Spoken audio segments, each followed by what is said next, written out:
मला तुमच्या computer skills upgrade करायच्या आहे? दिशा कम्प्युटर इन्स्टिट्यूट घेऊन आले आहेत महा डिस्काउंट ऑफर.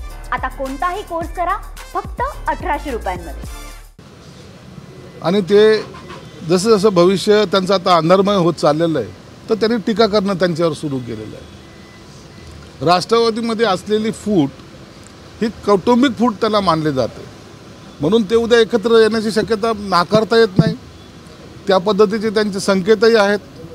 प्रत्येकजण आपापल्या पद्धतीने स्टेटमेंट देतोय, म्हणून ते एकत्र येणं हे काही नवीन नाही. परंतु काँग्रेससुद्धा कुठं यांच्याबरोबर आहे? गेल्या 4 महिन्यामध्ये काँग्रेसबरोबर यांची कोणती अशी बैठक झाली? कधी त्यांनी यांना फोन केला किंवा यांनी त्यांना फोन केला? म्हणून आता येणाऱ्या भविष्य काळामध्ये उभाटा गटाला हे एकटं चालावं लागणार आहे आणि एकटाच प्रवास हा आता त्यांना महागात पडणार आहे. ना ते हिंदुत्वाच्या भूमिकेशी एकरूप राहिले, ना ते महाविकास आघाडीमध्ये जाऊन महाविकास आघाडी एकत्रितपणे ठेवू शकले. म्हणून आता त्यांचं घरखाना घाटकं ही अवस्था झालेली. उभाटावर तुम्ही बोलत जरी असले तर अजित पवार तुमचे पार्टनर पण जातील ना? अजित पवार जातील का नाही, मी फक्त त्या युतीबद्दलचं बोलतोय. आज तुम्हाला आता नवीन सहकारी मिळणार आहे शरद पवार. आम्हाला काय मिळणार हे आतापर्यंत आम्ही सांगू शकत नाही, परंतु त्या दोघांचं एकत्रितपणे येणं हे काही संकेत ते देत आहेत. आता भविष्यामध्ये काय होईल, शरद पवार पुन्हा काय आमच्या महायुतीबरोबर येतील का अजितदादाबरोबर राहतील की अजितदादा नेतृत्व करतील, हे सगळं प्रश्नचिन्ह आहेत. म्हणून उद्या राष्ट्रवादीचं नेतृत्व कोण करेल हा सुद्धा एक महत्त्वाचा प्रश्न ठरणार आहे. पण अजितदादा शरद पवार एकत्रित येऊन नवीन समीकरण मांडण्याचे सुद्धा प्रयत्न करणार आहे. त्याच्यामुळे तुमच्याकडे नाही, त्यांच्याकडे नाही. त्यांना एकत्र येऊ द्या, नंतर समीकरण काय मांडतील ते ठरवू. परंतु भाजपची आणि शिवसेनेची युती ही पक्की आहे, त्यामध्ये कुठेही मतभेद नाहीत. आता ते भविष्यामध्ये काय करतील याच्यावर ते अवलंबून आहे. आतापर्यंत त्याच्यावर निर्णय वरिष्ठ नेते घेतील. आणखी कोणताही वरिष्ठ नेते त्याच्यावर निर्णय घेतील यावर कोणतंही भाष्य करायचा मला नैतिक अधिकार नाही.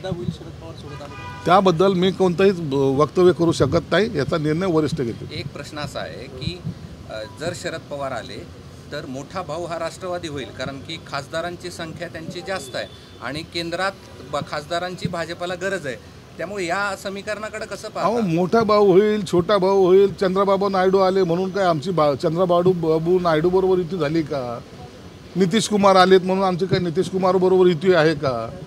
ते त्यांची प्रासंगिक युती जी काय असेल त्याच्याशी आम्हाला काही घेणं देणं नाही. फक्त भाजपची आणि आमची युती आहे एवढं मात्र नक्की आहे. अजित पवारांची तुमची एकनाथ शिंदेची जी धुसफूस सुरू आहे त्याच्यात अजित पवारांना बळ मिळेल?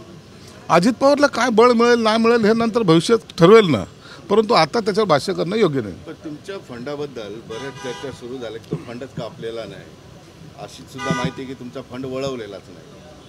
कदाचित मला माझ्या खात्याची पूर्णपणे माहिती नसेल, म्हणून कदाचित इतरांनी कोणी स्टेटमेंट केलं असेल. ज्यांना काही क्युरिज असतील किंवा काही त्यांना वाटत असेल असं, त्यांनी माझ्याशी चर्चा करावी, मग मी त्याचं उत्तर देईन. फंड वळवलेला आहे म्हणतात की सरकार बँकेची चर्चा करणार असून महिलांना उद्योगांसाठी 30 ते 40 हजार रुपयांचं भांडवल उपलब्ध करून देणार आहे. त्यासाठी लाडक्या बहिणींना दिलं जाणारं 1500 रुपये बँकेकडे जमा करावे लागतात. नाही, तसं काही होणार नाही. लाडक्या बहिणीचा जे काही एकनाथ शिंदेसाहेब मुख्यमंत्री असताना त्यांनी घेतलेला निर्णय तो कायमस्वरूपी अंमलात येईल.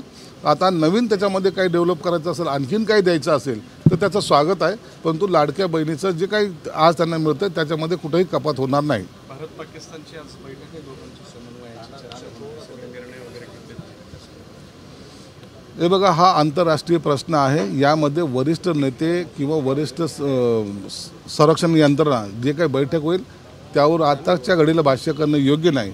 परंतु एक निश्चित आहे, मोदीने सांगितलं तुम अगर गोली दागोगे तर हम बॉम्ब गोला डालेंगे, हे त्याला महत्त्व आहे. म्हणून आजची चर्चा काय होती याच्याकडं भारताचंच नाही तर जगाचं लक्ष लागलेलं आहे. म्हणून त्यांची चर्चा होऊ द्या.